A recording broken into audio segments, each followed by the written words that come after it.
I think one of the things that a mentor can do is provide a vision of what's possible. I'll tell you an old story. This goes back to my grandfather, who was growing up back in Illinois back in the 1870s. And he and his family decided to move west to western Nebraska to homestead during the 1880s. And my grandfather's father, my great-grandfather, was an officer in the Union Army, the Civil War. And word has it that he had a drinking problem, and there were 4 kids in the family. And the particular homestead they got in western Nebraska was not a particularly lucrative piece of ground. Pretty sandy soil, pretty dry climate. So the future for my grandfather probably wasn't overly bright at that point. But one day in about the 5th grade, my grandfather was asked to give a speech. And it was either at a church event or a school event, I don't know which. And in attendance that day was a circuit rider, a traveling preacher who went from one town to the next in western Nebraska, a little bit of eastern Wyoming, a little bit of South Dakota. And so we had a pretty big area.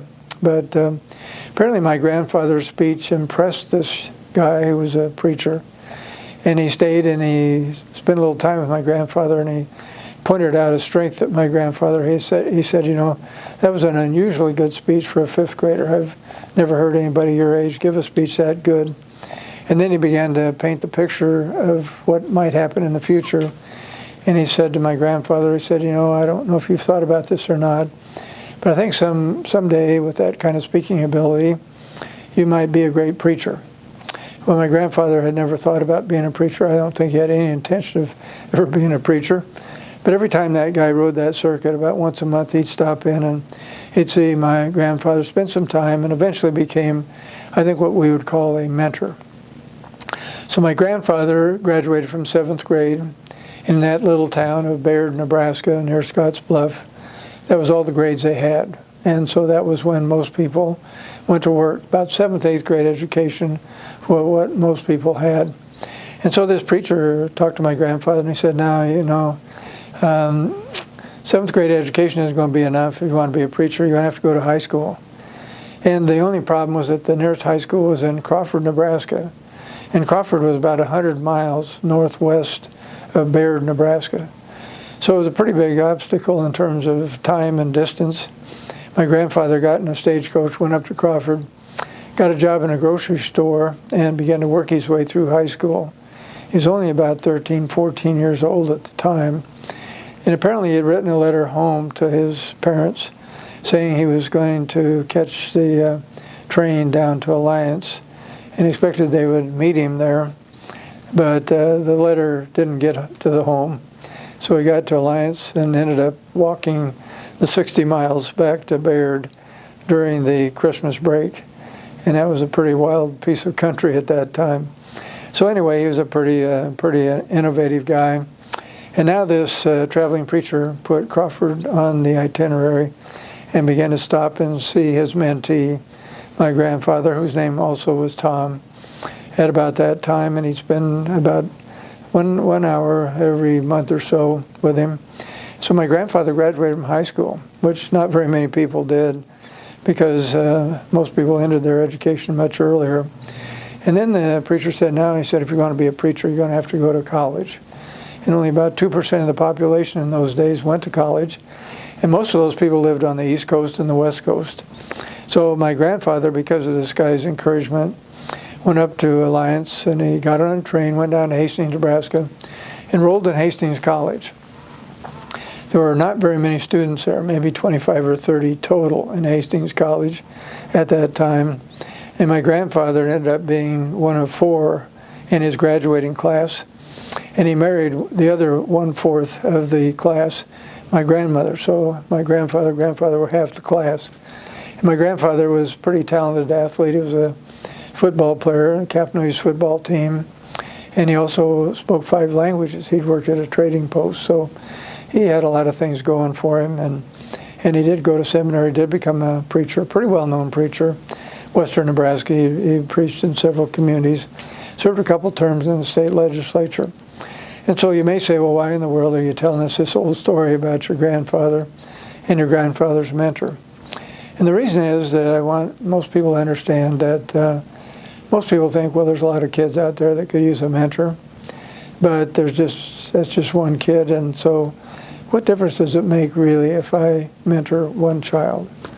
But there is a ripple effect, because you see, my grandfather had 5 children, and all 5 children were expected to go to college, and they did during the Great Depression, again, when nobody had any money, and they were expected to live a life of service. And so that mentor that my grandfather had impacted my grandfather's family, and also impacted the several hundred people that were in his churches during that period of time. But didn't stop there, because I was a grandchild of that grandfather, and that mentor whom I never met. I know his name was Currens, but I never met the guy. But I always admired my grandfather, what he had accomplished with his life. And I guess he was probably the #1 role model that I had in my life. He was killed by lightning when I was 9, but still the memory of who he was, what he did, what he accomplished, stuck with me, and greatly influenced me as a grandchild. And I'm sure that that mentor also influenced not just me, but my children, and the way they were raised, the values they had, and probably the 2,000-odd young men that I coached were coached a little bit differently, in a little different way, with a little different value system, because of that mentor who lived so long ago and influenced my grandfather's life. And so the thing I'm trying to get across to you is this, that you won't just influence one person.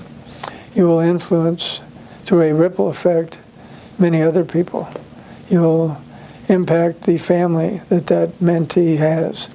You'll impact the people, in some cases, that they work with. You may impact the occupation that they choose.